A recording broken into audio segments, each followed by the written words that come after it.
Hello, everyone. It is 5 o'clock, and I think we can start.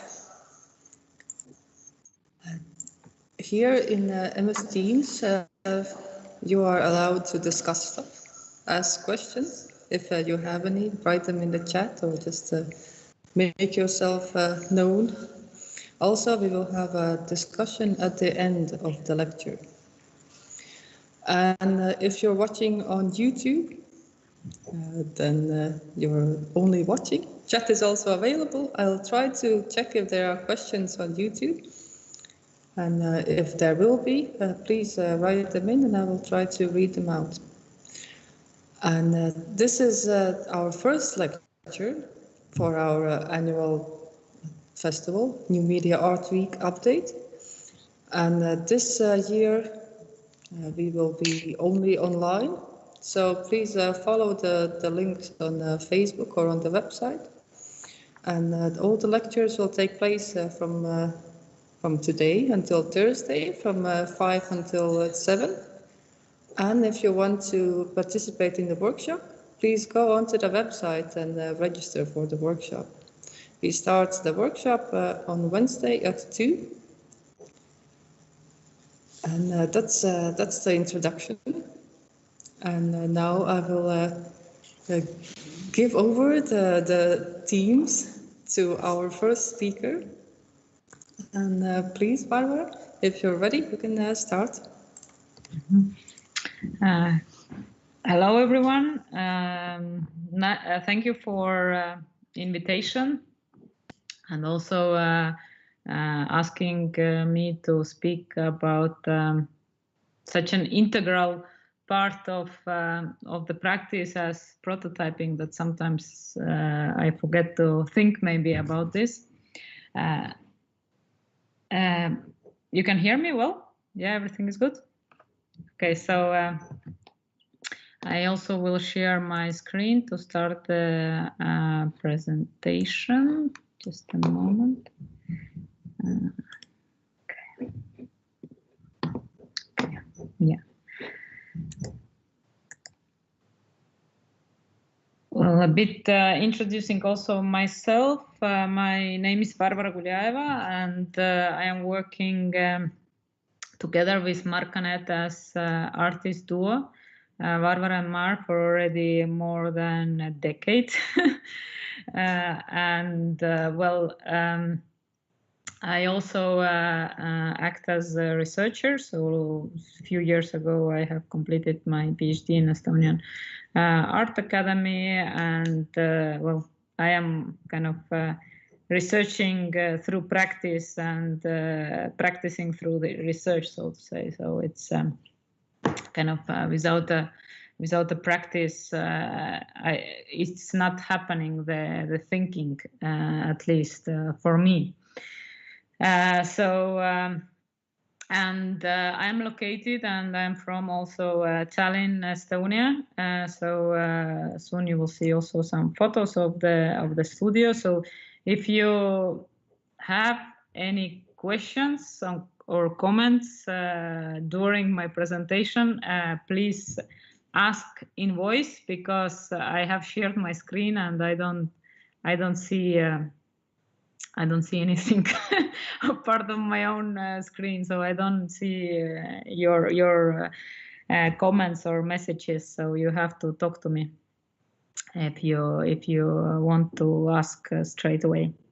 But I will try to keep like half an hour for a discussion that we can discuss in details some aspects or topics. So if we talk about the role of prototyping in the media art practices, I think maybe this time we are more media art specific, and I guess there is actually difference between let's say other contemporary art fields, and soon we see why. but if you ask for me, like, what is the role of prototyping, then I would say that well, the whole my life is a prototype, or the practice is a prototype, because really often it's very difficult to let's say to really point out, like, here starts the prototype and here it ends and here comes the final product.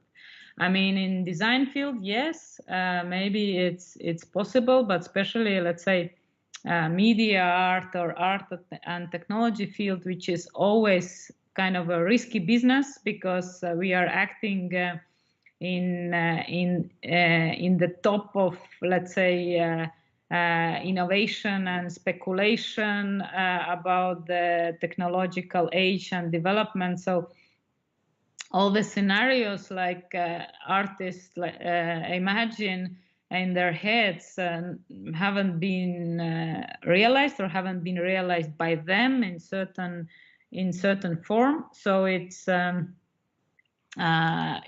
of the whole process of work is it's in a way long-lasting prototype, which also by certain, like, critics have been named in several exhibitions, that it's exhibitions of prototypes, and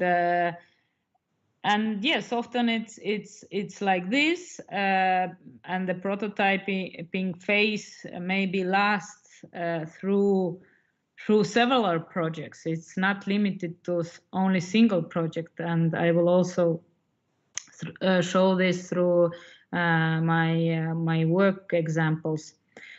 So all the presentation is based on my and Mars practice, because I thought I was thinking that this is what I know kind of the best, and I was really kind of feeling the whole processes, and I thought it's kind of wrong to put you whatever prototyping thinking diagrams here, because I don't use them myself. So I know that in many universities they introduce, and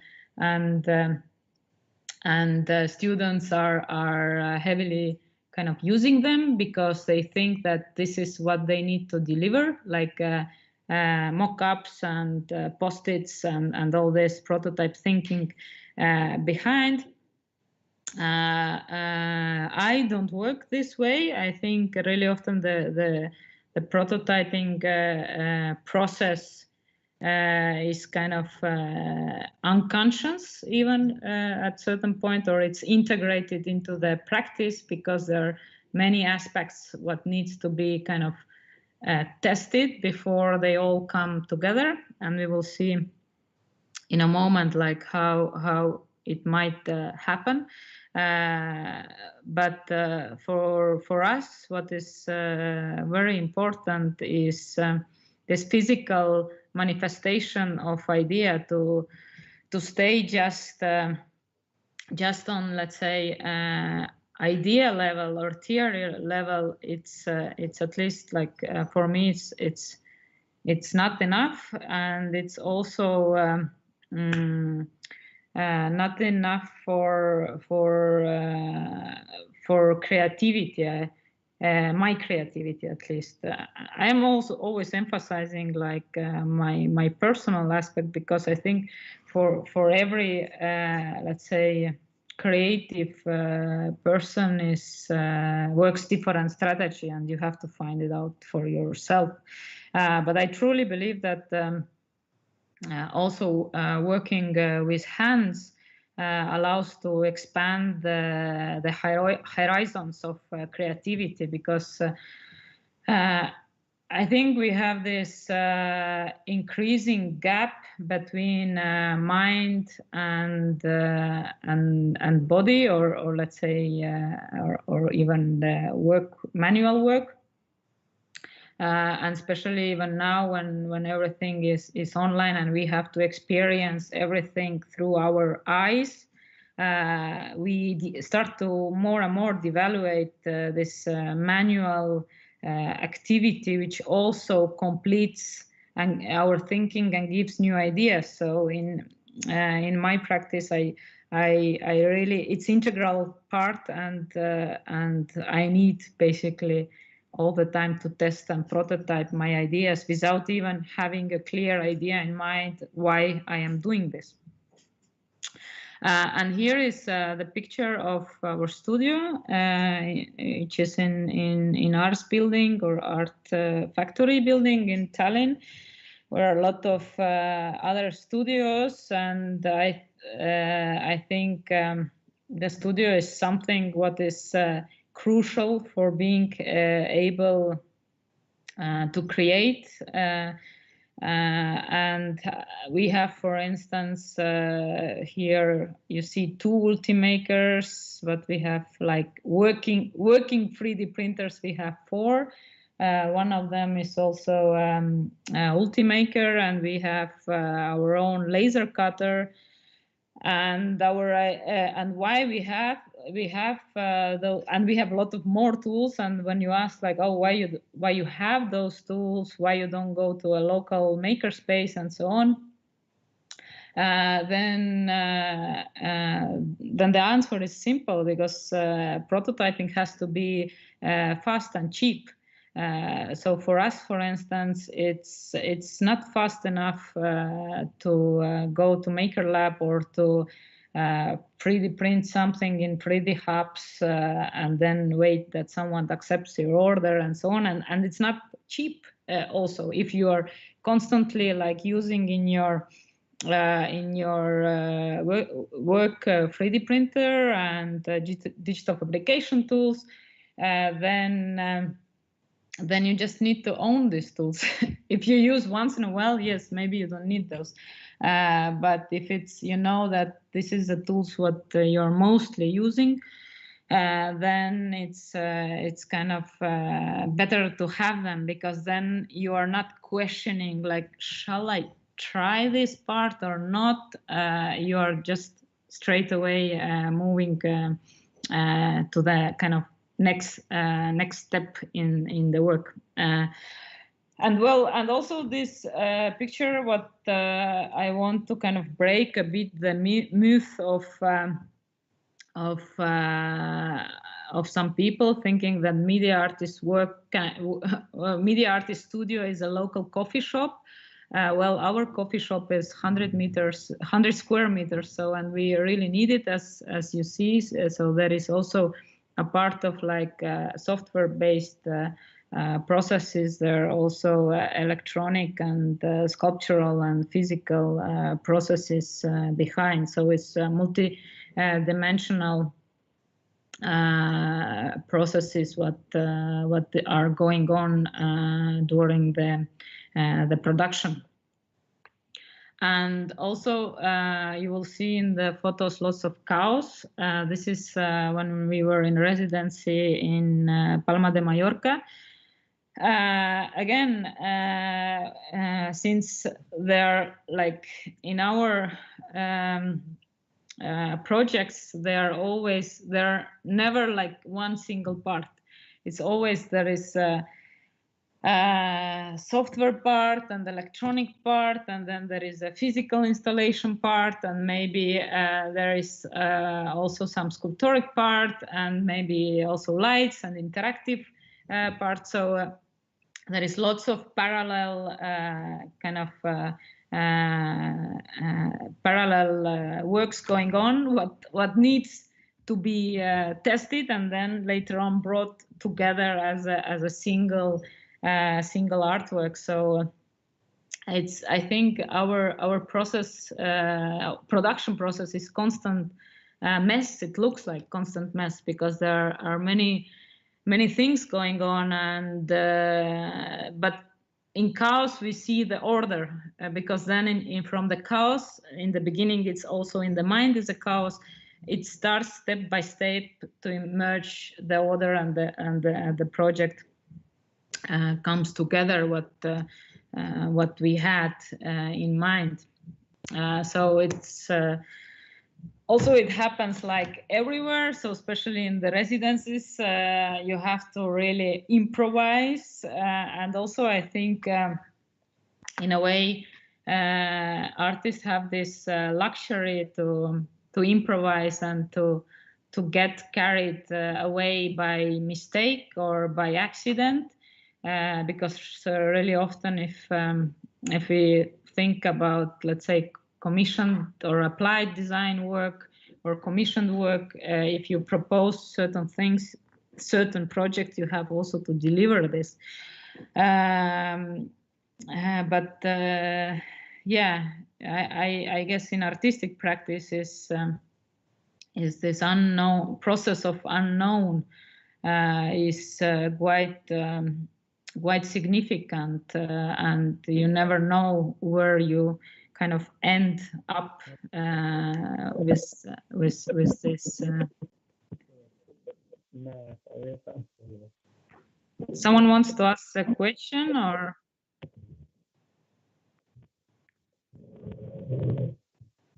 I don't know, I hear some voices, but it's difficult to understand.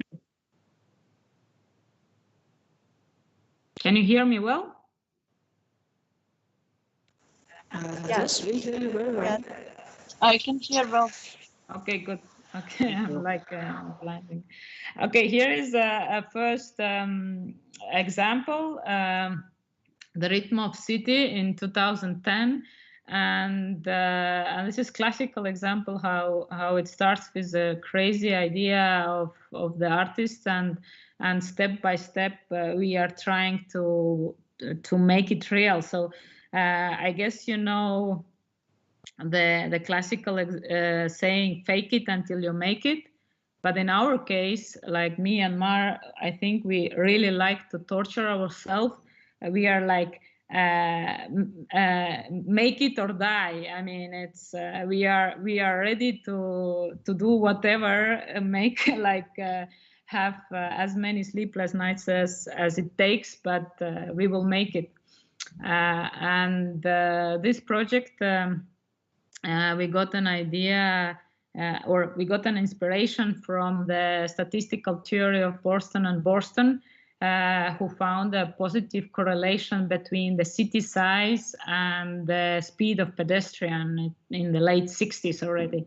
So according to their theory, which kind of is very logical, that the bigger city, faster move the people, faster happen the services.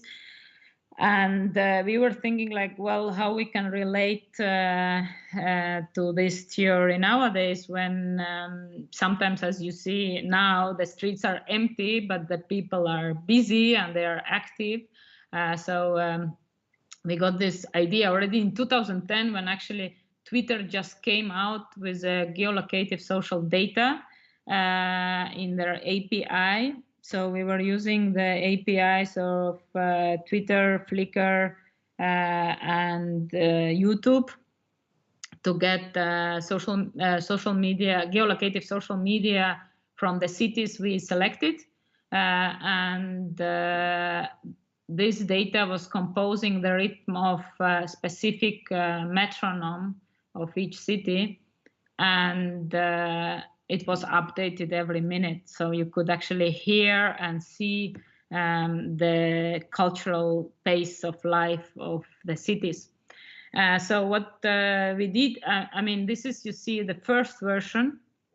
Actually, we first made a one metronome. Actually, for me was here again. Thank you for invitation. It was cool to check my photos like 10 years ago, like what we were doing.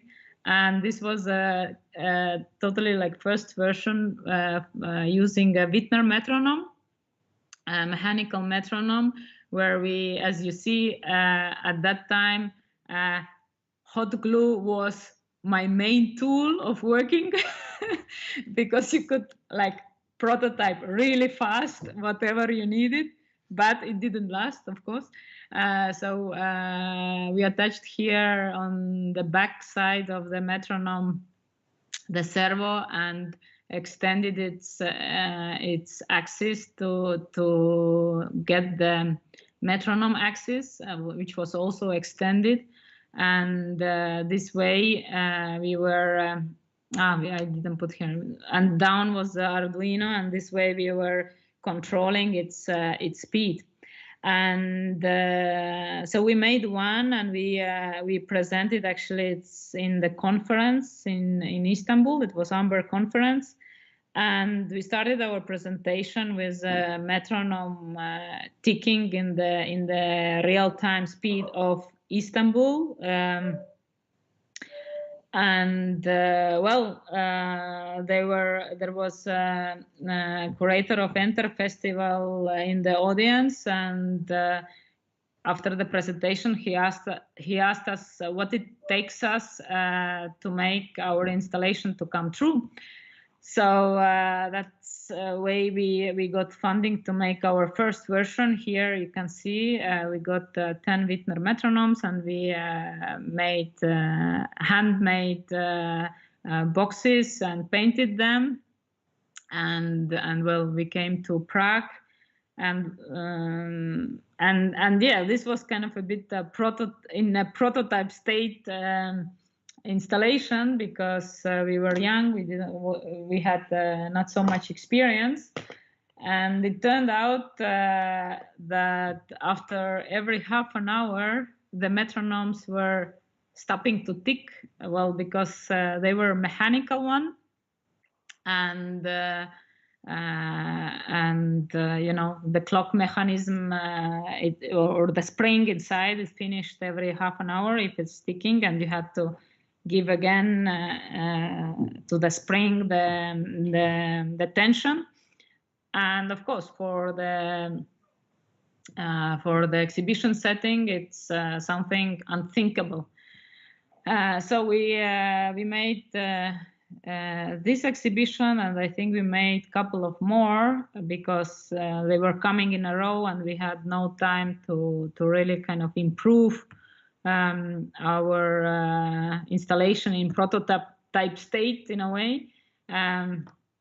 So we went to Japan for a residency, and when we were doing an artist talk, then after that came one professor to us and says, like, you know, you should use actually the hybrid metronome, which has, I mean, it doesn't sound so good, but it has as good as Wittner, I would say, but it has this electronical sound component that you don't, well, the metronome doesn't have a spring inside, so you just have to power it. So this part was kind of solved. I show you also maybe a short video that you believe that they are actually moving. Of course, also in video you can show many things, but maybe it's not true. But we are, like, as I mentioned before, we are this self-torturers who prefer to make rather the real videos than the fake videos.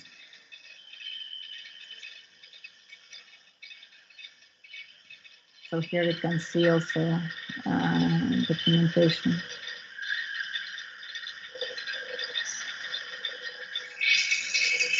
And also you can kind of think about every exhibition as a proof of prototype in a way, because I mean, I didn't show you the pictures of the first shows. The setup was not so great until we got to Brazil, and there was also architects who were doing the exhibition design, and then we got kind of a perfect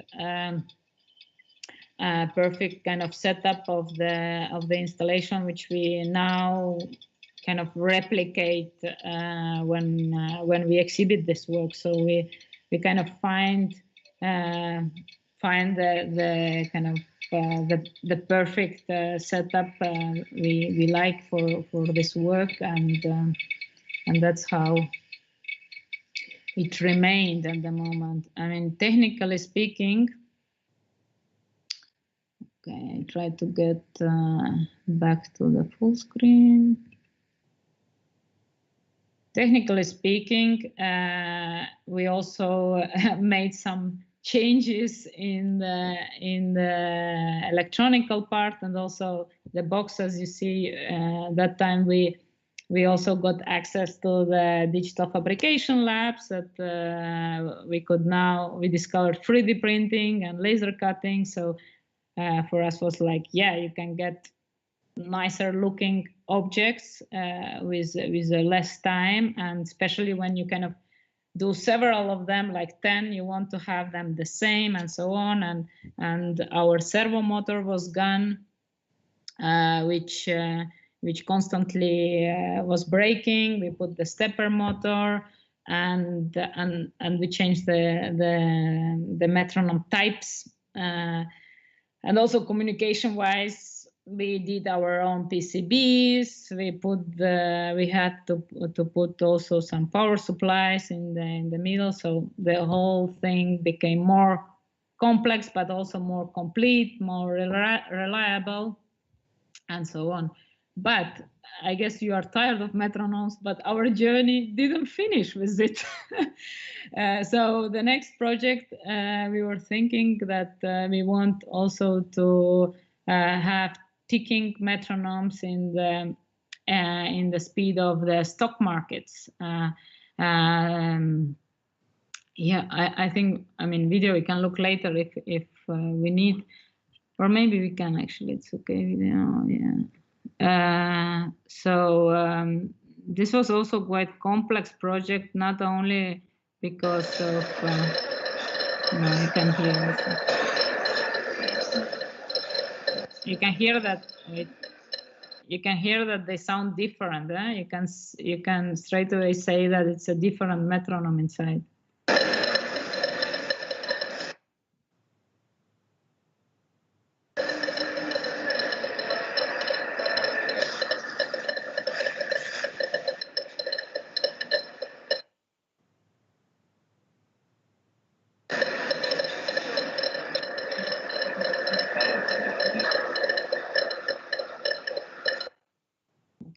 So what we were taking the data from Bloomberg. So oops, now I'm out somehow. Yes, from Bloomberg. So it's a real kind of stock exchange data that normally banks have.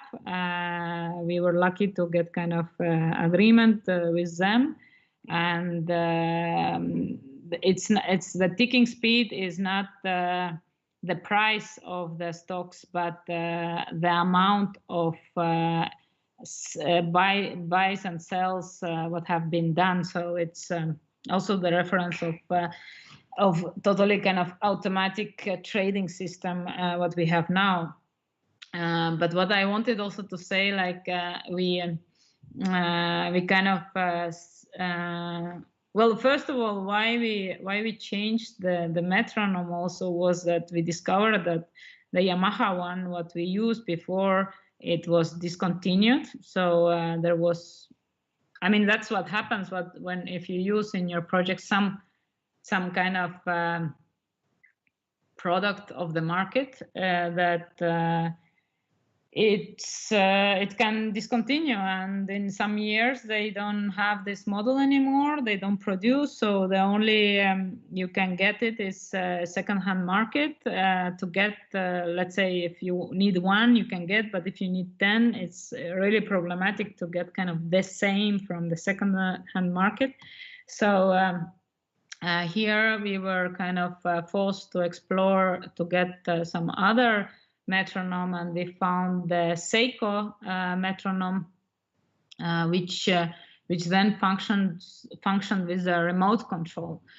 So as you see here, it's total hacking going on. So first we learned how we can control with our own system the metronome speeds. Basically with Arduino we were we recorded all the signals from remote control, what it's sending, and we were sending the signals ourselves through Arduino and infrared light.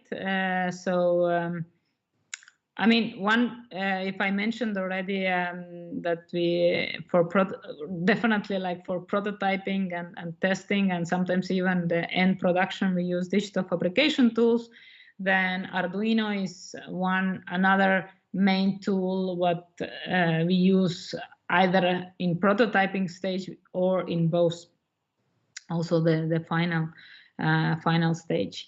And yeah, we were from once. I mean, again, it's kind of multitasking here.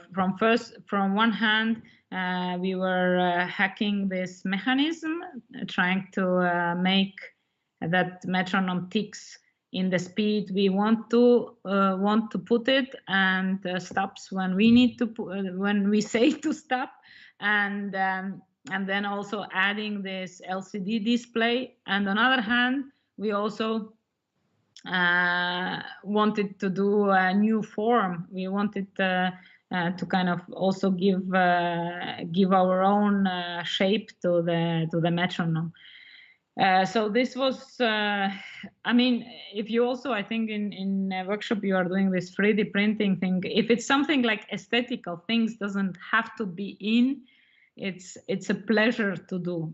But if the electronics have to fit and you have to fix them, and they should kind of click together, and also you should be able to open this object and then close again without anything really damaging there, then it becomes tricky.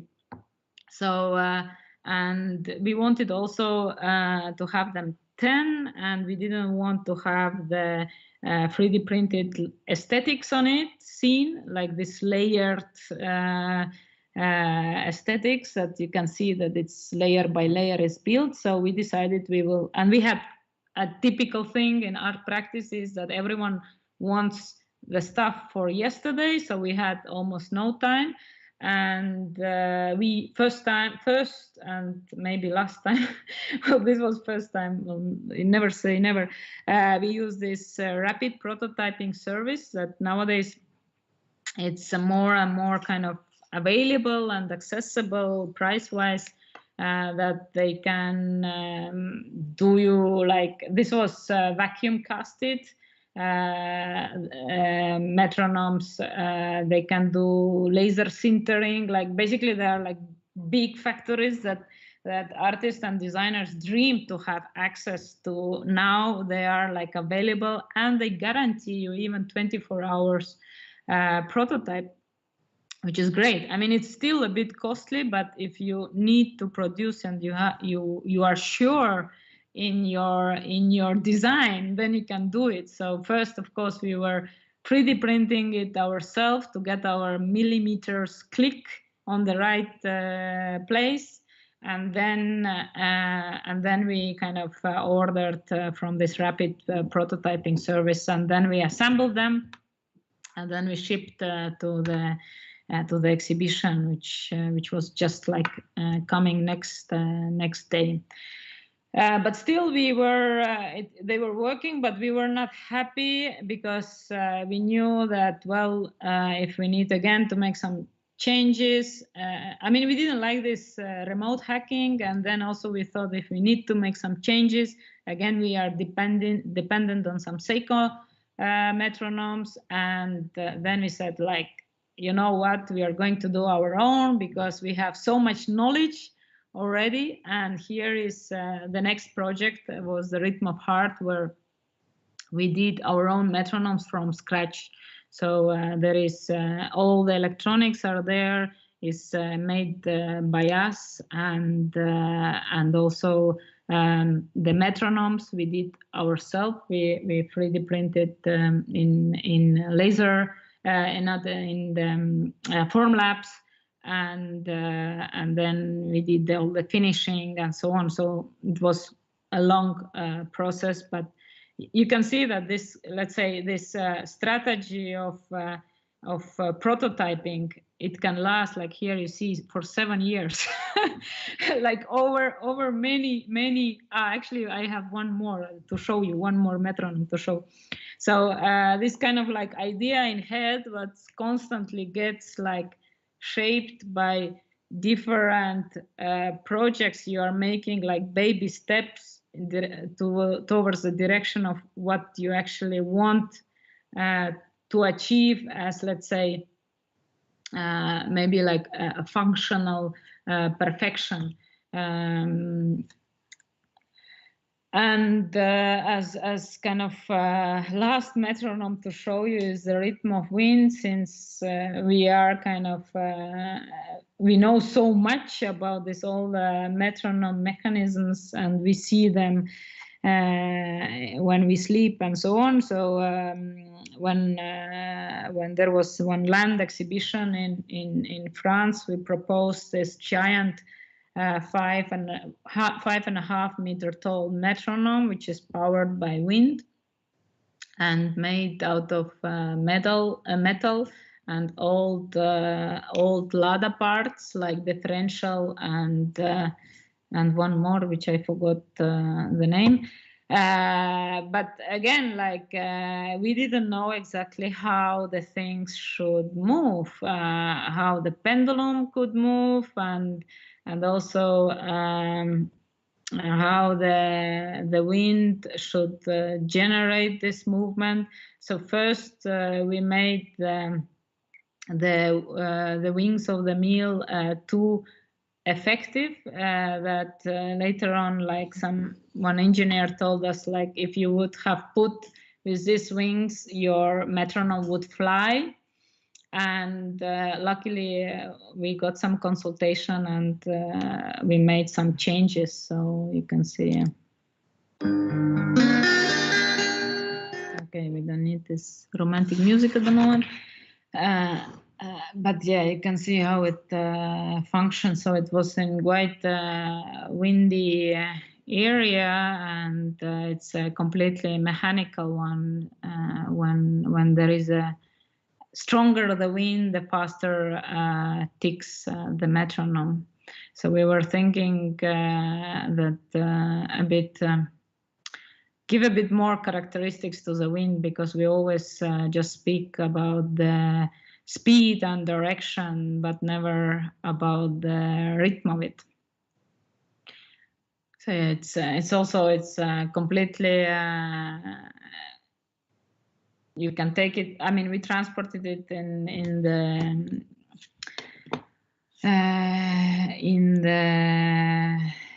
Oops, yeah, I went out. With our car, so it was like a Lego. You could take it apart and put it together. So binoculars, 2 binoculars from is a telematic interactive installation from 2013, which was a project of Connected Cities. And we had this inspiration or idea in the beginning that we wanted to rethink touristic binoculars, which are normally in touristic areas where you throw the coin and you can see the splendid view in front of you in more details. Then we were like, since we are also living in surveillance age, and that time was also the concept of Big Brother quite actual. Then we were thinking to connect different places, that when you look inside the binoculars, you can observe someone somewhere, but as a trade-off, also your eye gets recorded and gets projected exactly on the same place where what you are looking at. So people there can see also the eye of the observer. So it's kind of playful playful telematic, let's say, project.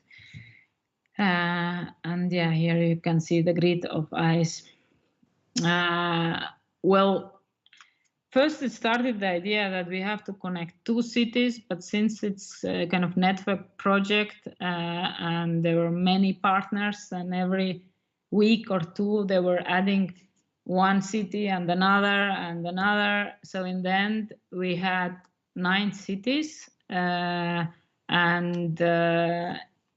the peak of it, we had like seven cities simultaneously connected. Of course, when we were kind of pitching our project, we were thinking that we connect 2 cities somehow, and the thing is done. But then when there were more and more cities, so it meant that we have kind of to produce seven sets of binoculars. As you see, this one here, it should be 7 shippable, installable, and functional. That the thing is up and running and working. Then we understood at some point that we need to do professional streaming, that we need to install not 1 server, or even 2 servers. And since we cannot be, we are 2 and places are 7, so we cannot be everywhere.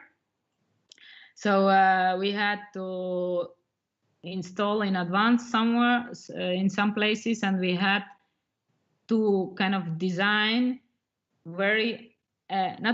totally autonomous system that when it's powered on, everything starts up and the stream starts, all the system sensors, so on starts. And so we did for ourselves a monitoring system, because well, it's much faster to understand if the camera is working. Because really often what happens in all these, let's say, media art exhibitions, the hosts, they are not always, let's say, as skilled as they could be, and sometimes, well, people are calling us, there is a problem, but they even haven't turned on the computer, for instance, so, or they haven't turned on the projector, so of course there would be no content going on. And when in the festival there is a stressful situation, so you have to kind of be able to kind of monitor all the things, what is going on. And we had our streams, so as I told you before, like 1 camera was inside the binoculars and another camera was on this public display, what observers were looking at, but also delivering this image, but also was kind of then projected the eye there. So you can see, we could see which camera is on. If the stream is down, then we said, okay, why it's down, and so on. So how we started to work with this? So we had this artistic idea, but of course, thinking like how this binocular should look, which material. Well, normally material is actually defined by the budget, and if the budget is low, you can just dream about metal and just use MDF, and because you have no other choice. And as I told before, the prototyping should be fast and cheap. So we first made, on the left, you can see from the veneer or the thin MDF, using the angles and so on to attach. So we could attach differently. Like you could also say that there are also this kind of self-lockable edges and so on. But at that moment for us, we thought it's faster attach with angles rather than start to design let's say the corners which fit together and so on. And then we could start to prototype interaction. So from one side, of course, we were developing software and streaming software, but on the other side also We had to prototype also the visual appearance and also the interaction way. For instance, just placing, you think, oh, where to place, because when you approach the binoculars, there was a proximity sensor, and this what turned on the stream, and you could see, and so on.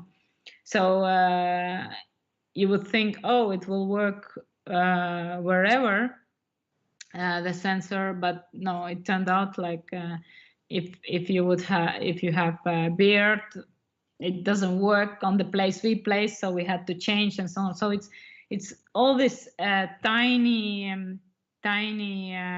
errors what are coming out during you are testing and or trying, kind of moving towards realization of your idea.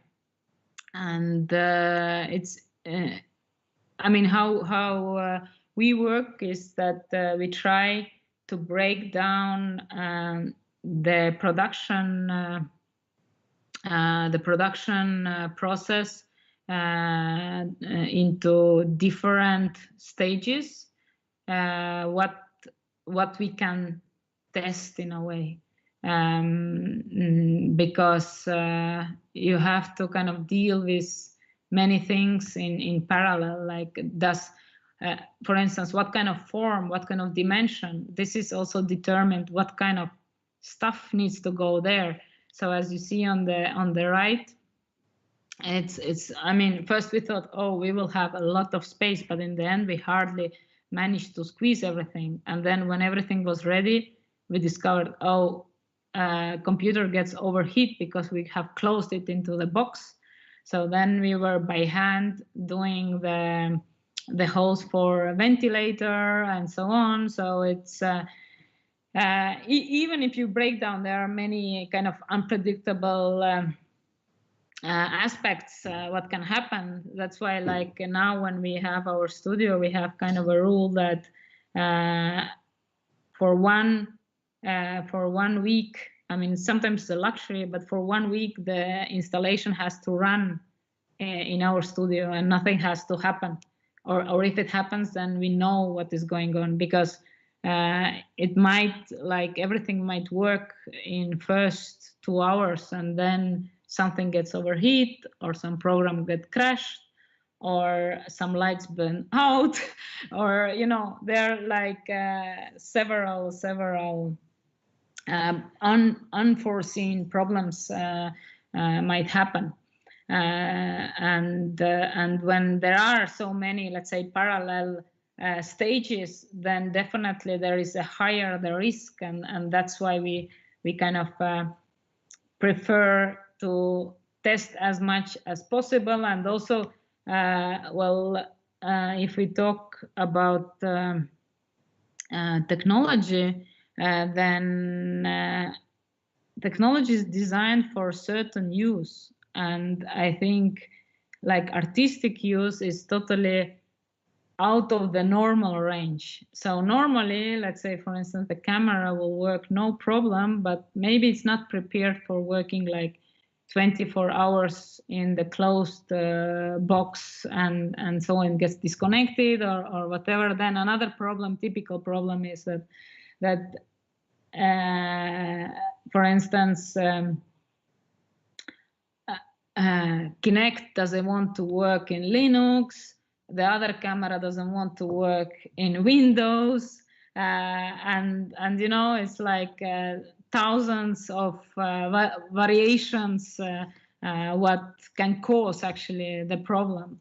I mean, always in theory it works, but then it's like now Mar was like super happy that he could connect Teensy to Raspberry Pi, because normally Teensy would work no problem with a normal computer, but Raspberry Pi, you never know what works there, what doesn't work. Here, we had the luxury to produce this project in John Moores University in Liverpool, and use the CNC router for producing the shape. I mean, this way we managed to do 7. I mean, the last push was to do 21 shipping boxes. This was another one. Okay, one more project where we almost died, so to say. I can show the video meanwhile I'm talking. Oh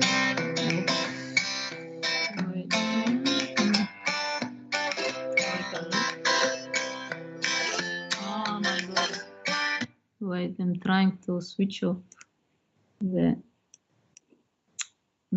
sound, but it's impossible because I have this bar here. Okay. Did I manage?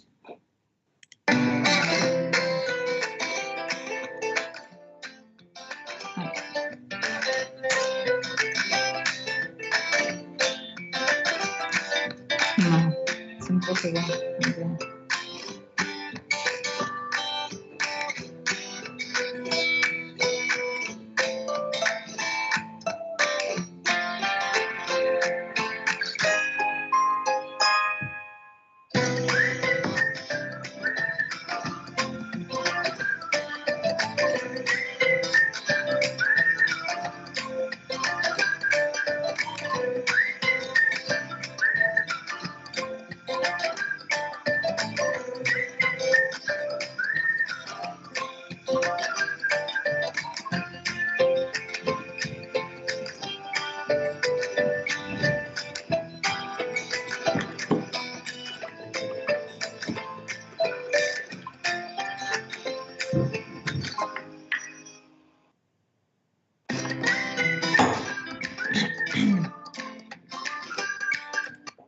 Okay, this is another interactive project, which is actually a public art commission here in Tallinn, which we completed in 2017, and we proposed kind of robotic creatures for the wall of puppetry theater. Which wake up when it gets dark and play the light game with passers-by.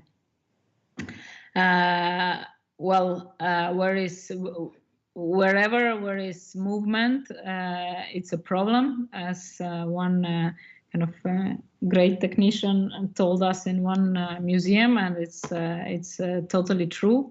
So we learned during this project that especially outdoors, permanent and kind of kinetic things are complex.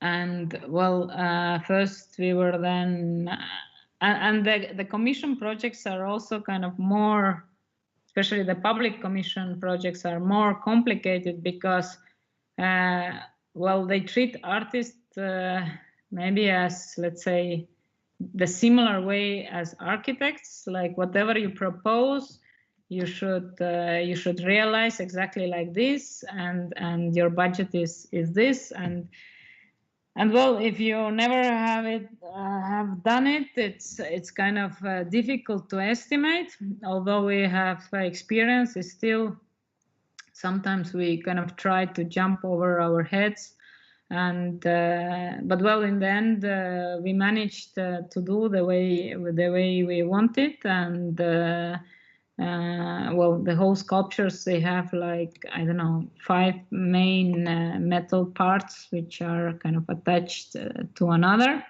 Again, it's kind of adds the complexity. I mean, sometimes it's like if it's monumental sculpture, you just do one form and you don't have to think about like how to break it down, how it has to be connected between other parts in order to put something inside, what moves, and if it breaks, how I can open it, and so on.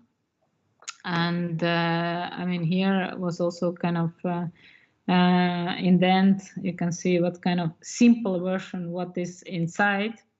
Here is the reality, what was going on. well, since the sculptures had so many components, we had to kind of slowly but fast, bring them together and test each, let's say, functionality. Either the sculpture moves left to right, or the light moves, or the light goes on, or the sensor. So we had to kind of create the functions, then test them, then bring them together, then put them together as a sculpture. So there was like a lot of steps that I think if I start to name everything, it will take me too long. So here is that we kind of was bringing this electronics together and testing all possible parts. Before then, these were the electrical boxes, what goes inside. I mean, when you complete the first one, the replication is just like, you know, enjoyment. And then finally, they came from, when everything was like proved, and they came from the painting shop. And well, then you cannot change anymore anything. Well, this was a big process. The other kind of, let's say, well, the metronomes had this, let's say, the prototyping had really a long lifespan than other projects which I showed. They were rather connected to a single project.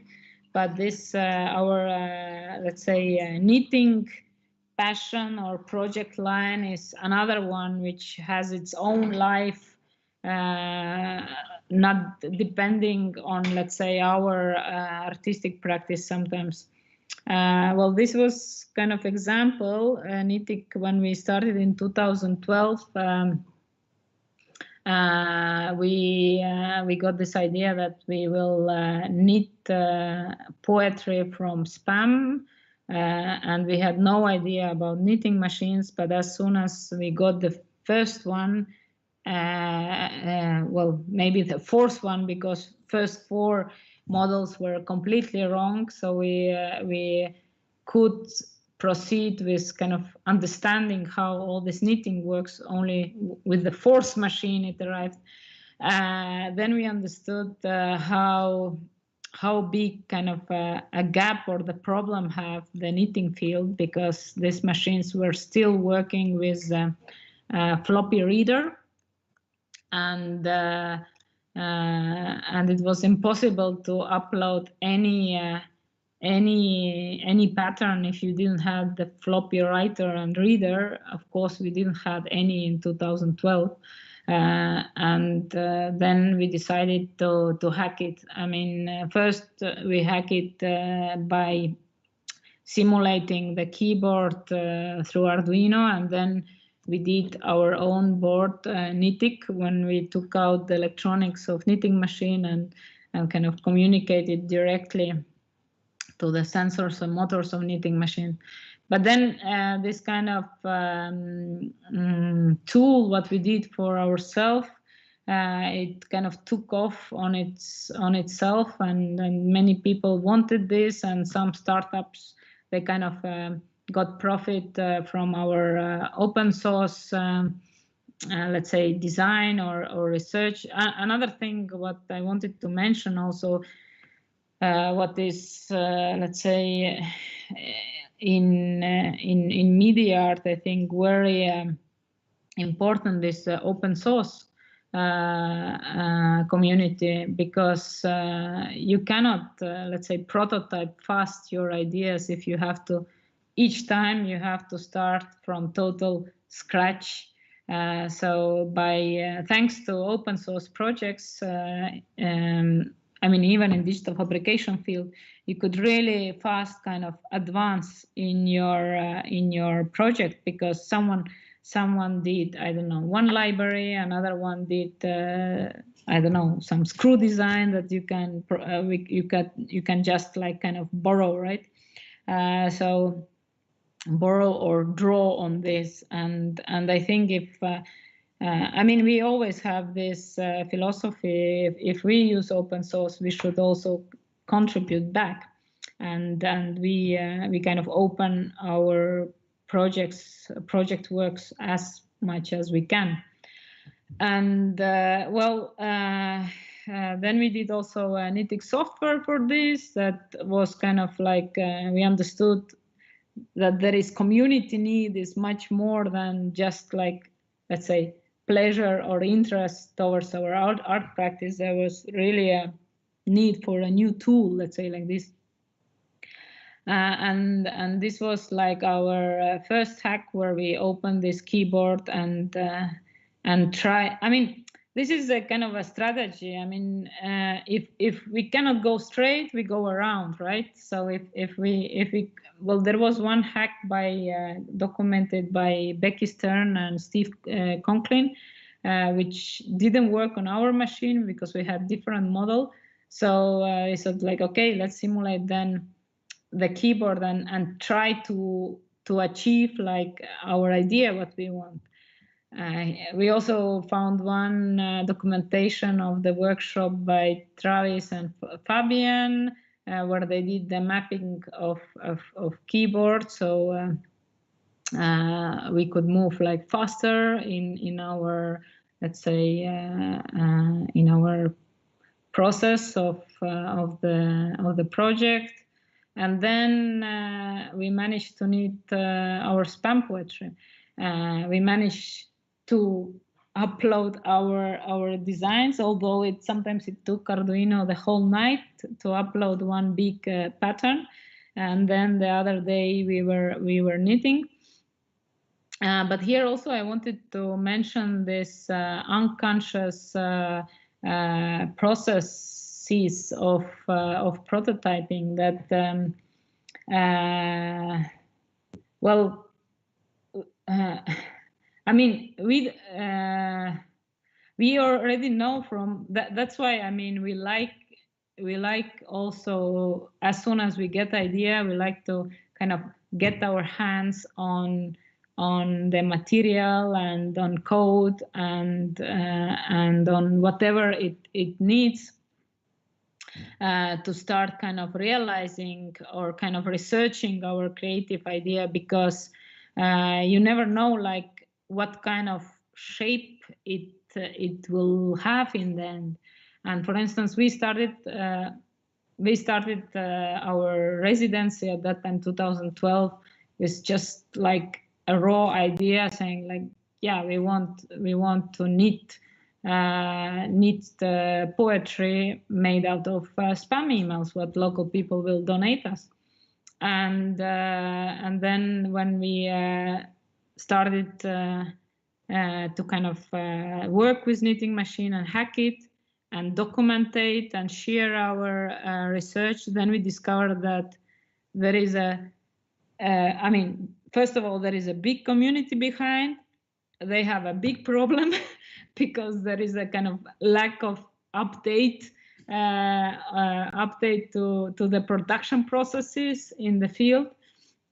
And we can definitely like contribute with our research to this community and more. I mean, from there on, I mean, later on, maybe I should say it for later on. And then, of course, when we didn't have, I mean, I knew how to knit by hand because I learned in school, but I didn't have idea how one knits on the knitting machine.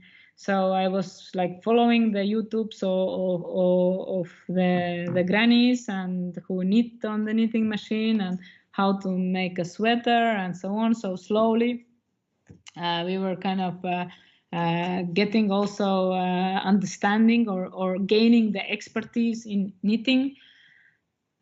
And then it's kind of concept, they click together because when we were knitting and we could hack the machine, then we asked ourselves, okay, but what do we knit?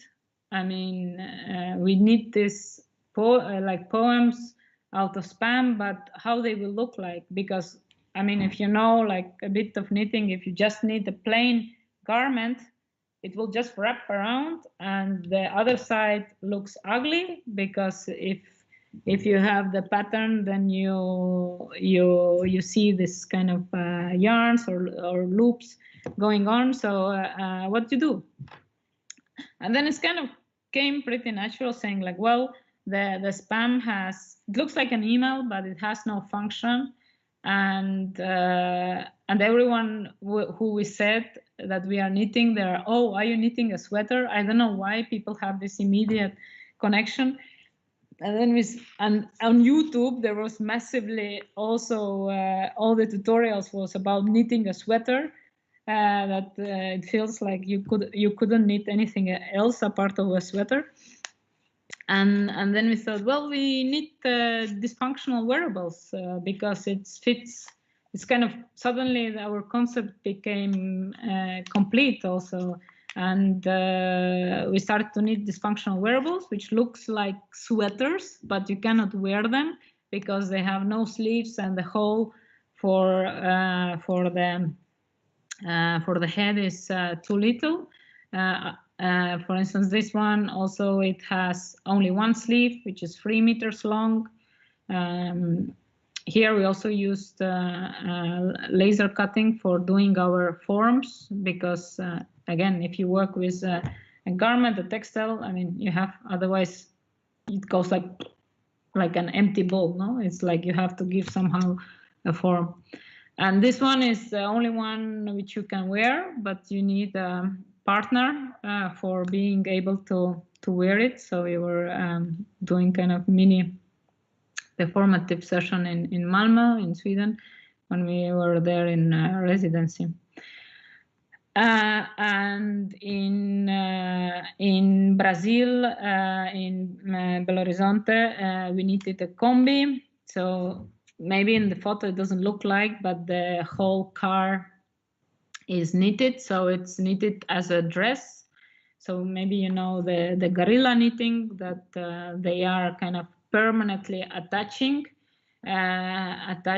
to certain object the knitted garment. But here, since we are kind of very pragmatic artists when it comes to our artworks, because our kind of strategy or idea or philosophy behind is that our artworks are not trash, that we want to reuse them as many times as possible. So we knitted it as a dress in a way, because it has its own buttons, how it attaches and so on. And this knitting I also explored quite a lot, that a lot similarities with the digital fabrication, because the thinking works like laser cutting in a way, because you need to calculate your shapes like based on GOG, like it means like how many stitches you can achieve in centimeters, and then you calculate your shape just based on a small test pattern. And you have to know, like, then you have to kind of know more or less like, okay, where do I increase and where I decrease, so you can start to make kind of this shapes and in the end volumetric structure. So the thinking is quite similar whatever like forms you produce. And maybe I show also this video because it's interesting. So we were knitting, and everyone kind of clustered us by default into the crafters. And since we are also kind of interested in various ways in technology development, and that time was like EEG very hype. Everyone was talking about EEG, even not really understanding what is this. what kind of, it's like about when people talk now about AI, they don't really know what it is, but there are many opinions around what it is and what will happen and so on. So since we are kind of very practical, then and in certain aspects, let's say fearless towards technology, then we said like, okay, let's get this data, let's try to knit it. Why not? It's like, why everyone is just measuring their heads and doing nothing but just like steering on these graphs. And then we collaborated with Sebastian Meaya because his research group was working with EEG and biometrical musical interfaces. So we decided like, okay, let's make a session of Bach, record the brainwaves, and then we do a pattern out of this, and you can see what happened.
So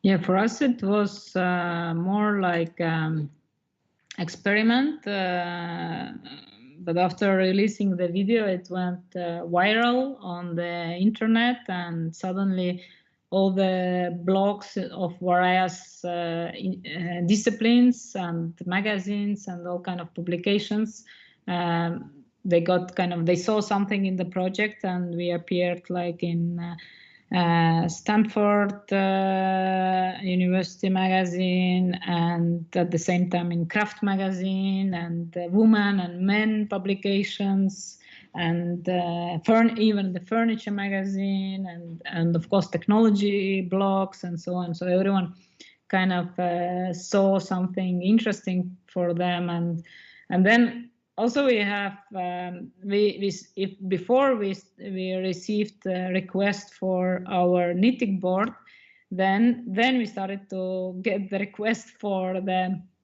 neuro knitting scarves, but of course they wanted with their personal neuro data and so on.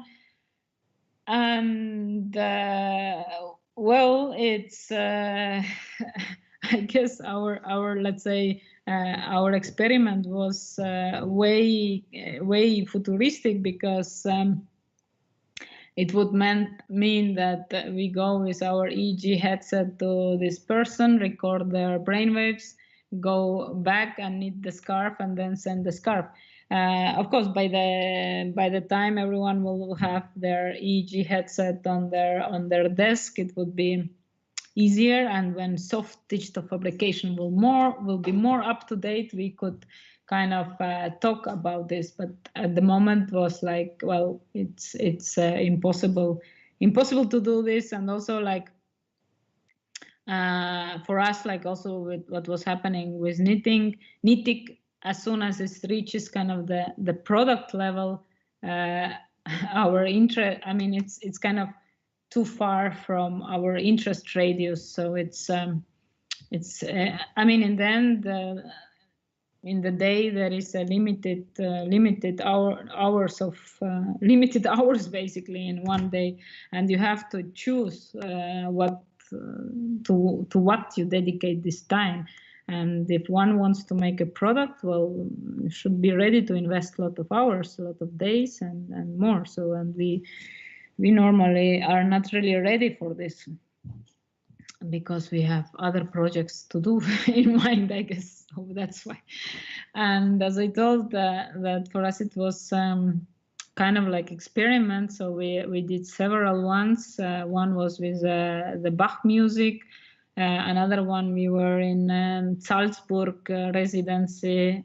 Yes, guess what? We needed Mozart while listening Mozart music, but also in the related spaces which are connected with Mozart. So, and we also choose different knitting technique and also the way we generate patterns. So it was different. And the third one we did while watching the football match. And well, our collaborator who knows a bit more about neuroscience than we told that, well, you cannot, you see more noise in the brain data than anything else. And yeah, it looks like when we watch football, our brain is not working well. Well, the truth is, it's better reacts on music than anything else. And after working like for 3 years with all these old knitting machines and traveling with them and seeing that they are kind of breaking and it's difficult to replace and it's difficult to find the new second-hand one because they're discontinued and so on. Again, kind of similar problem like with the metronomes. And similar strategy again, because we said, okay, we do our own then. And when we did, we call it circular knitting machine, which is also open source. So people can download the design files, and if they have access to 3D printer and laser cutter and they buy a couple of maker tools, they can build their own. And we start kind of with this project, we started to push the idea of soft digital fabrication, saying that in fab labs and maker spaces, there should be also machines what produce textile and garment, kind of soft outcome, and not only limit to the hard surface objects. And here, I mean, definitely we know about all these theories of replication. That's the RepRap name is also coming from there. That the 3D printers, they kind of really started to push this replication idea and so on. You get one 3D printer and then it is able to 3D print a farm of it. So we were thinking, yeah, but why not to kind of one 3D printer could replicate the other machines. So it's also the design here is done in thinking that everyone could do one knitting machine if they wanted to. And people are doing. They are also inviting us to the workshops to do with them, to have more fun. And some they do by themselves. And also actually this, we always had this idea that we want to do replicatable and replicatable knitting machine, but we were just kind of waiting for opportunity, I guess. And in 2014, one of the founders of Arduino, David Cortez, was curating exhibition in Zaragoza, in Etopia. It was called The Doers. And he asked us, oh, can you put your knitting machine on in the exhibition? And it would be cool if it would knit by itself. And we said, well, by itself it's not knitting, but and then we came back to him and said like, but you know what, we can make one which will knit by itself, and that's why we made a circular one, because the circular one is more stable than back and forth knitting machine. It doesn't lose the yarn so easily. And well, we received one. Well, we received several compliments for this project and prizes even.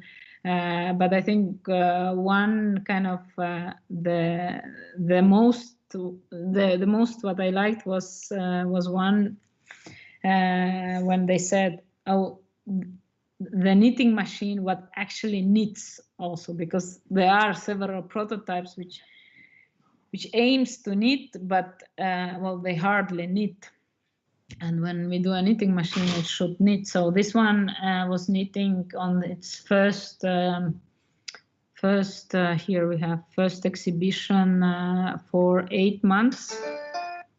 Yeah, here you can see also the knitting process. Yeah,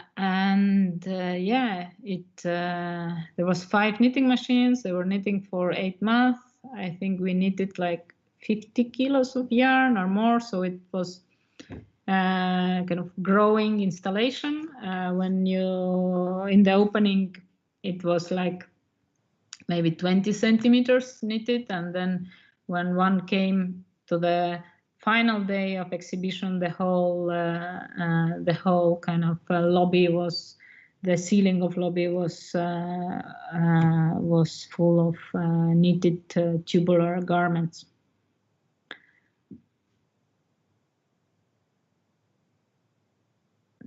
So yeah, we are kind of sometimes also ask, oh, can it knit faster and so on. I mean, of course it can knit faster if it's stable. We don't know. So, and well, here is just a small kind of iteration of the mountains. I mean, mountain, why you need the mountain is I don't know if you see, it's here, the mountain, what pushes needles up, that they take the yarn and then pushes down, that they squeeze through the stitch and makes the another one. So it's a crucial part for a knitting machine, and it should push enough up and enough down. And these are not all. These are all these mountains we had to 3D print, and these ones they got discarded. They didn't work for some time for a certain reason, and from the first glance they look exactly the same, but I mean, in knitting there are every kind of millimeter or the half of the millimeter it counts. So maybe just the difference between this and this mountain is just a half of millimeter from somewhere, and it kind of made the difference.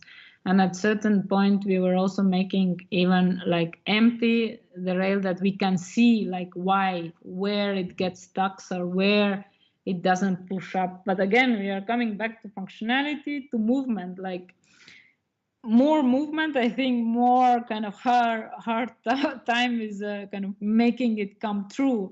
I mean, it means you need more time and force with the prototyping. And here, when, for instance, if we speak about fast prototyping and everyone is saying, yeah, 3D printing, super fast. Then I said, like, no way it is fast. It is very slow. And for instance, this, of course, you can make like less dense and so on, but for let's say mechanical parts which should move, you cannot compromise with resolution, because then the measurements are varying. So your millimeter is not where it's supposed to be. And if you're, let's say, with a less resolution of layers design work, then now you decided to 3D print with very high resolution one, and suddenly the things are not there where they're supposed to be. Yeah, it's just because of this. And sometimes also different, not sometimes, it is like Ultimate Maker will print different way as I print with Lalsbot, for instance. So they don't match. And for instance, this one mountain was taking 7 hours to print. So for me, for instance, when I saw that something is not working, I need to change certain millimeter there or here in design, which took me maybe 5 minutes to change. Then we had to wait another 7 hours to test if this works. So it's not fast. Yes, if you have tiny objects, or what we also like, what we are doing is we are breaking, like we are testing by part, if it's possible. Like here, for instance, it's not possible. And with this project, for instance, since we had to deliver pretty fast, the opening was happening like really soon. Then at that time, I think we had one 3D printer, and we bought one and later one more, because we could go producing in parallel. So testing if it works, and then producing if this worked, like a kind of, because we had to do also 5 machines. So it was really like our sleeping schedule was based on the 3D printer schedule. Like if we knew that, okay, 7 hours, then someone had to come to the studio, I don't know, maybe let's say like now is 6, then had to come like, I don't know, what is this, plus 5 at 3 a.m. or something like this, to change the print, and sometimes to maybe check it. So yeah, 3D printing, prototyping, yeah, cool if you have one and tiny object. If you have the whole construction of the thing, it takes time. So here are all the parts. Also, what one needs to build a knitting machine, the circular, what we call circular knitting. And as I told, this is one of example that it lasts. Let's say one prototype brings to another project. Then now we are realizing the neuro knitting Beethoven idea. Actually, you see how 2 things are merging again, where we are having a live music concert, and the pianist wears a EEG headset, and the brain data is then controlling a knitting machine. And also we designed a new pattern making mechanism, since it's quite difficult kind of to design this kind of proper pattern making, like we know, or we have this idea of pattern making with the stitches and different yarn. Then we approach this problem, let's say, solving creative idea creatively, let's say like this, maybe dyeing with the spray. So we are using water-based spray, and it is triggered when pianist attention level is high, and this way the yarn gets another color, and it's plotted into the tubular garment. The funny thing here is that we also we are using this really water-based spray color, and we also tried special spray for the textile, and it works worse than the normal spray, I would say. So this is also a kind of interesting knowledge came out of this. And oops, sorry, it's a bit cut there. But here I wanted to kind of show you also how open source projects they kind of feed the community with expertise and knowledge, because through our circular knitting project, then open source ecology group, they picked up the project, and first they replicated all the design files in OpenSCAD. So in OpenSCAD is a code-based 3D modeling open source program, where you can model with the code, basically writing the code lines. And the advantage of this is that it's modular, so everyone who wants, because now our designs, since we modeled in SketchUp, they are kind of like, if you want a bigger diameter, you have to go and kind of redesign it. But with a modular approach or the parametric approach is that you can insert the diameter you want, the needles you are going to use, and then it adapts the design files accordingly, and then you just can 3D print them and laser cut. And also it was kind of needed because, again, we have this problem of discontinuation. The needles we use, they are kind of really difficult now to find, and all our design is based on the specific needles. Then in their project, what they are doing, then you can use another needles. I haven't though tried their design, but it looks like it's kind of working. Like about reliability, or how it performs, I cannot comment more, but it's really great that they are doing this. And then maybe the final project I want to talk about is Humans Need Not to Count, which was commissioned by the Science Gallery Dublin in their exhibitions Humans Not Need Apply, and we decided like to take over the gallery assistant job and place the robotic hand, which has a tally counter and counts the visitors.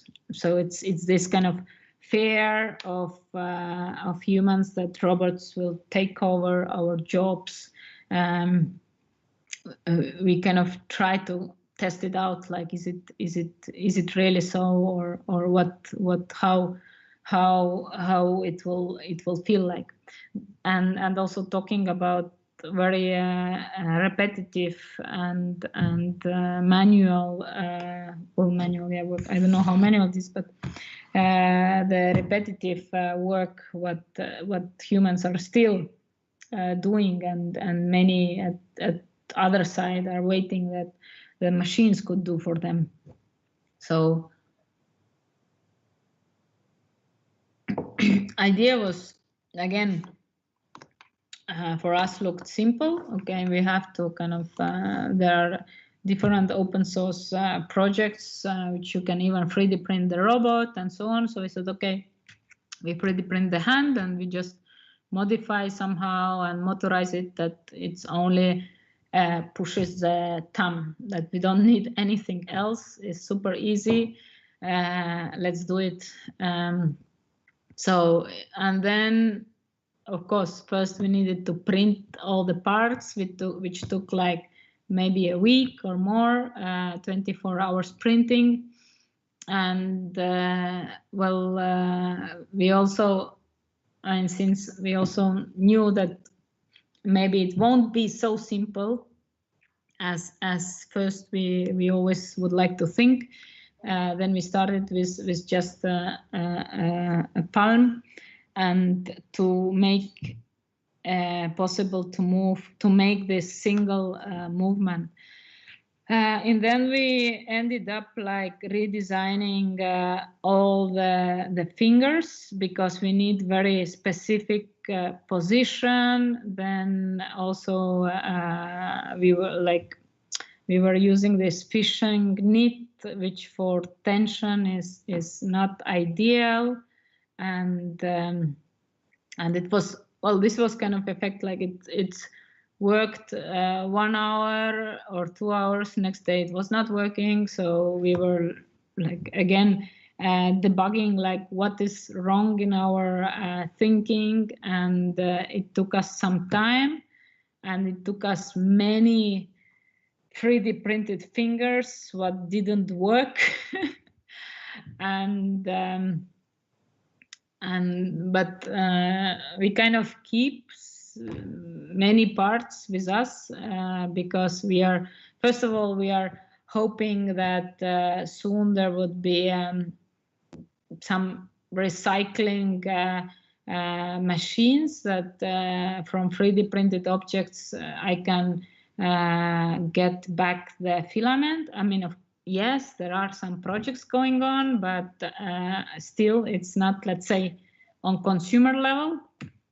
And in 3D printing, I mean, we like to build our machines, but we made kind of decision that in 3D printing, we like to be consumers of the 3D printing. Like since everyone is kind of, I mean, for us, we don't see like this artistic, let's say, enjoyment out of building a 3D printer. I always have been saying like, I want to have machine what produce me a quality. I am not interested in building my own 3D printer. I can build my own knitting machine because this is kind of my interest, and I know that not everyone is building knitting machine. But in 3D, and I have in recycling a bit in this 3D printing, because if I even try to build my own kind of plastic blender and then machine what produce the filament out of the plastic grain, it won't still be perfect for the 3D printer what I use now. And then there would be again problem with my 3D printing because the material is not good. So at the moment I'm collecting and waiting that soon there would be something decent like coming out, and I kind of believe also that that it should be, because there's so much stuff being printed and then discarded because. But this is, I mean, 3D printer is perfect for prototyping, and if we talk about prototyping, many kind of objects, materials used in prototyping gets discarded because it's you are testing, you are looking for a right form, and you want it or not, you will get a lot of like byproducts or by trash in a way, and it's a big question what you do with all this plastic. Well, what we do is some kind of discarded prototypes or prototype parts. They find their life in another project, and this was a fantasy of escape where actually, let's say, two trash sources, they found each other. We were in one museum in Germany, and I saw like in the pile of all the equipment trash, these beautiful cameras which used to guard art. And then I asked, can I take them? I said, yeah, it's like they are updating the system, they're all equipment and they don't need them. And then it's like perfectly fitted with our kind of 3D printed fingers. What I always wanted to do something, because it was looked like, you know, abandoned hands, or they kind of were asking for assembling them again. And we characterized in a way these cameras which looked art once. Now they are kind of part of the art installation, which also adds a bit of story or kind of fiction to the surveillance, that cameras are really almost kind of taking off and following following us, and at the same time connecting with the liquid theory of Bauman, because they are taking the image of the audience and reproducing on the screens below them. So yeah, kind of in this sense, maybe to conclude is also, as you saw, prototyping is kind of integral part of my practice, and it's something what leads the creative, like, production process, but also creative process, which completes the creative idea, and sometimes it leads also to totally another one, and yes, I don't know, I think we have a bit time for discussion also. Maybe we can take some questions, or you can tell me what is your opinion, or oops, now I'm trying to get back somehow. Wait. To the Teams. No? Thank you. It was very nice speech. Okay. And I have a question. Yes. What do you think? What technologies or field of technologies will be interesting for prototyping in the future? Oof, in the future.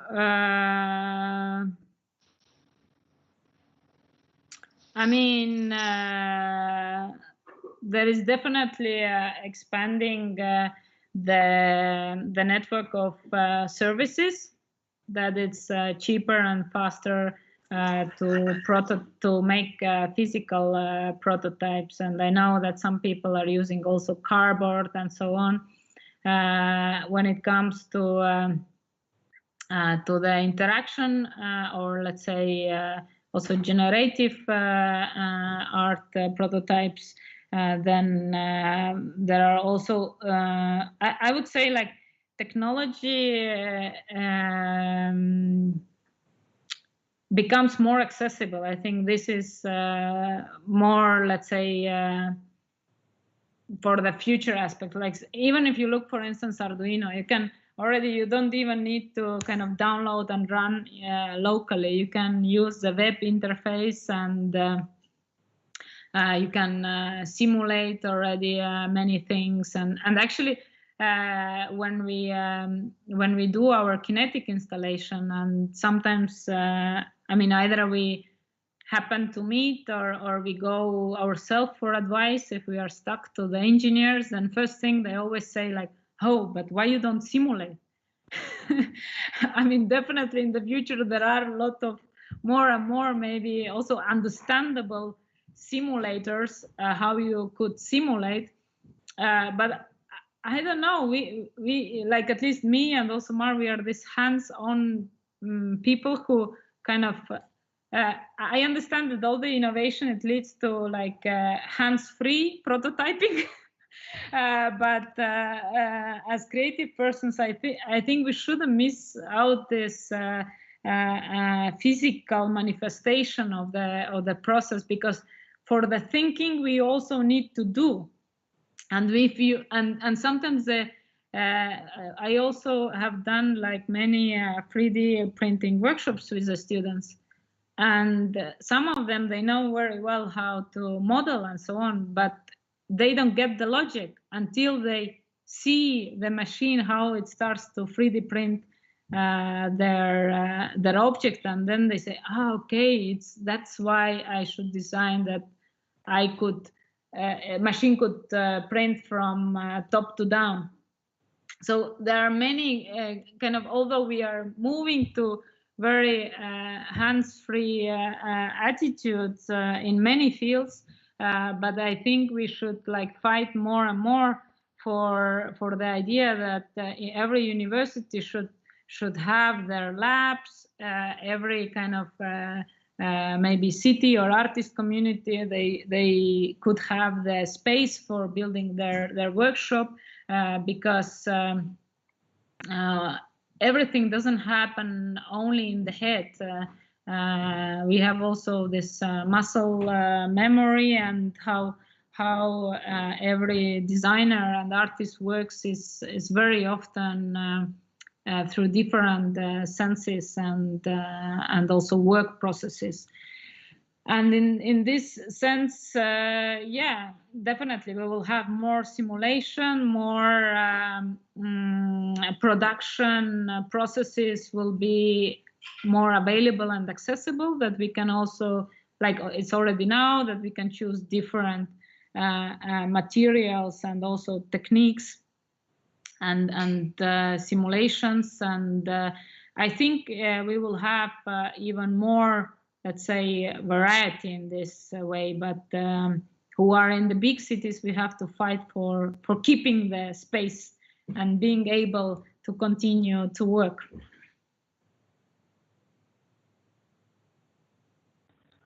Thank you. And you sort of already touched the subject on the waste that comes with prototyping, because it's very hard to get something perfect on the first try.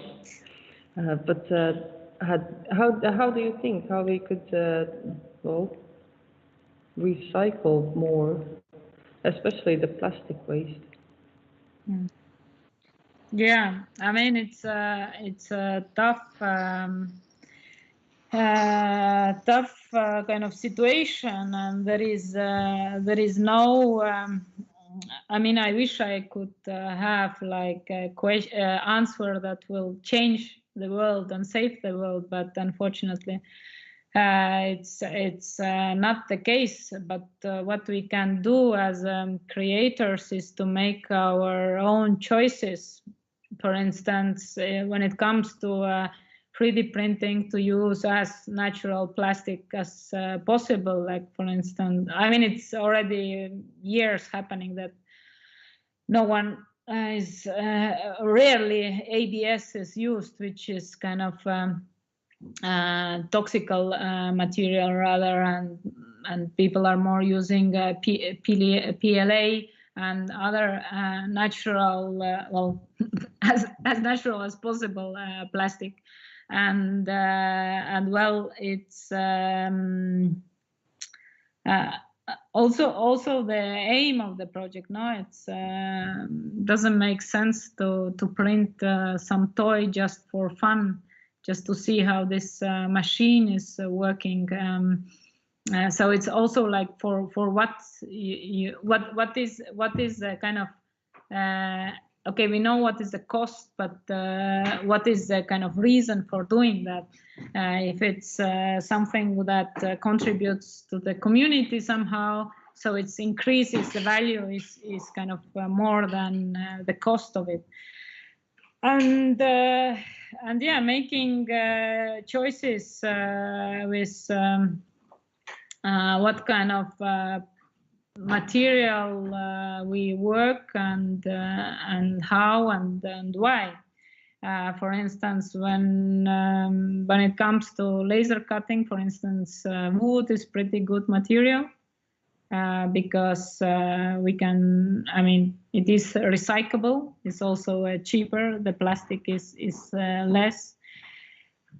But yeah, in art, again, you want sometimes some shiny aesthetics, and you have to go for the plexi. I mean, it's really kind of a tricky way to go, but yeah, it's we have to find the balance. And also try to kind of push the recycling strategies, because when it comes to recycling plastic for 3D print, like especially like when we talk about recycling the plastic, the problem is that it's difficult when the material is mixed. But for instance, every 3D printer user of 3D printer knows very well what kind of plastic he or she is using. So it's easy to kind of convert, let's say, this not lucky prints to to the lucky ones in a way.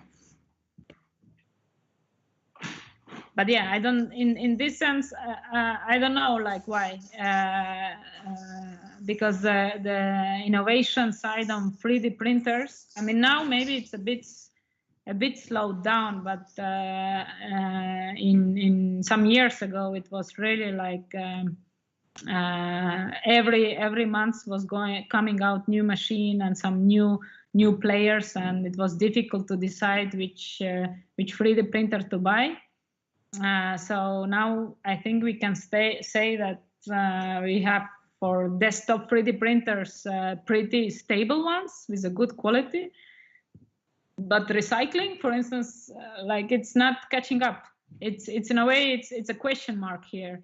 It's in a way like the same like with the textile or knitting. It's they used to be like super advanced machines.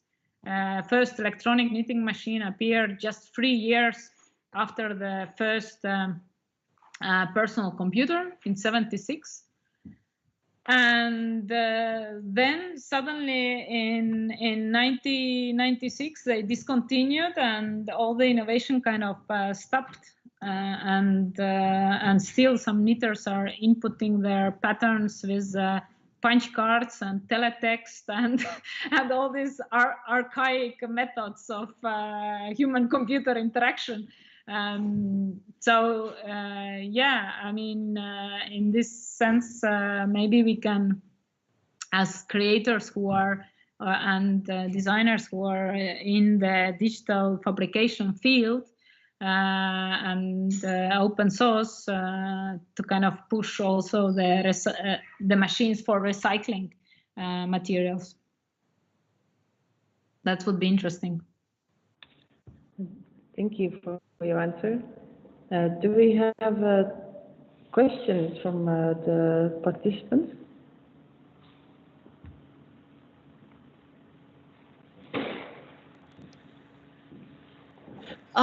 So thank you. It was really interesting to see all of the work that you've created. It's incredible. And I'm wondering, as someone who's never done any prototyping, if you have any advice for beginners as far as what to avoid, what to stay away from, so we don't lose time in our process trying to achieve the unachievable. Yeah, maybe avoid in the beginning perfection. Okay. Yeah, just to try kind of feel the idea. Just you can make it perfect later on, but try to bring everything together without thinking perfectly about everything. Okay. I don't know if it explains.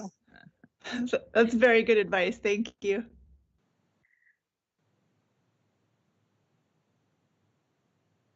But you can, I guess, from a presentation, I mean, I tried, it wasn't really chronological, but in some sense it was.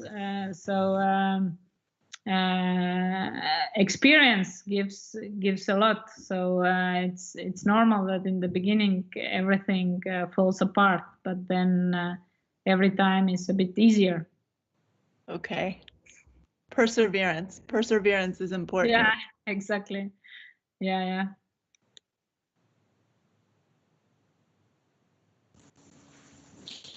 Do we have any other questions?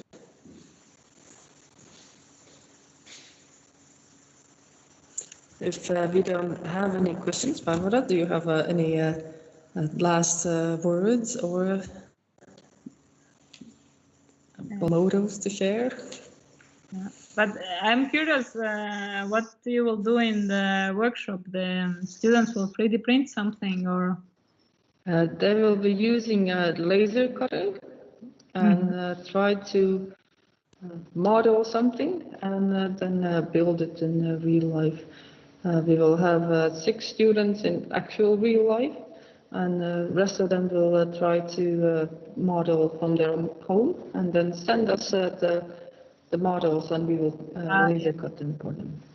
Yeah, there is a So kind of Corona time scenarios how to. yes.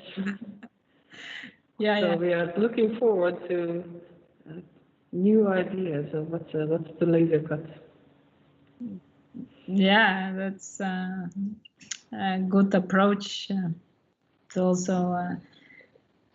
I mean, it gives a great feeling when you start to see your designs or ideas physically also, and it's I think, well, it's kind of typical strategy or classical strategy of prototyping, like start small and then scale it up.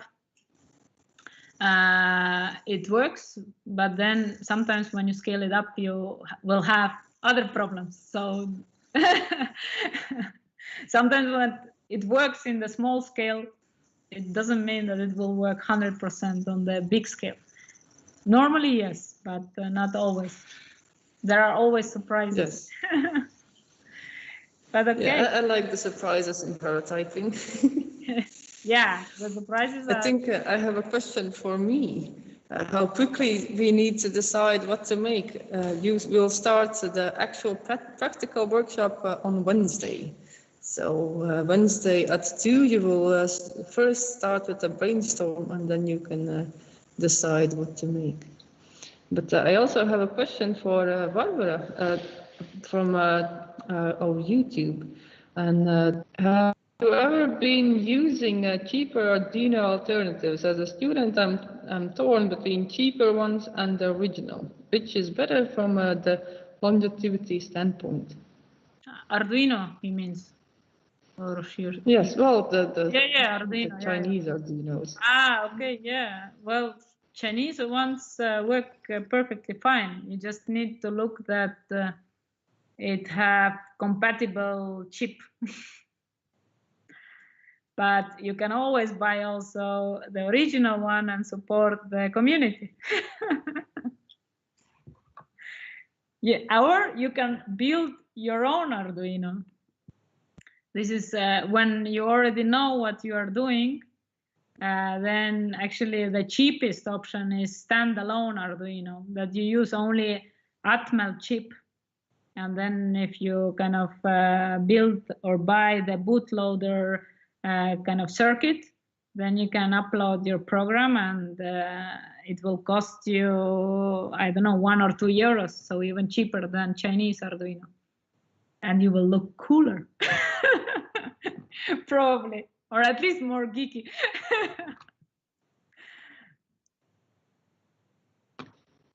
Thank you. That was a good tip. Yeah. Okay. Have fun in the workshop, and thank you for inviting and listening. Thank you very much. Thank you. That was very nice. So, and for the rest of you, we will meet tomorrow at the same time, same place. So we will be looking forward to our next presenter, Christian Srinieks, who's going to tell more about Fab Lab and prototyping in real life with students. So, thank you. Thank you, Maya. Bye. Thank you. Thank you. Bye-bye. Goodbye. Bye. Bye.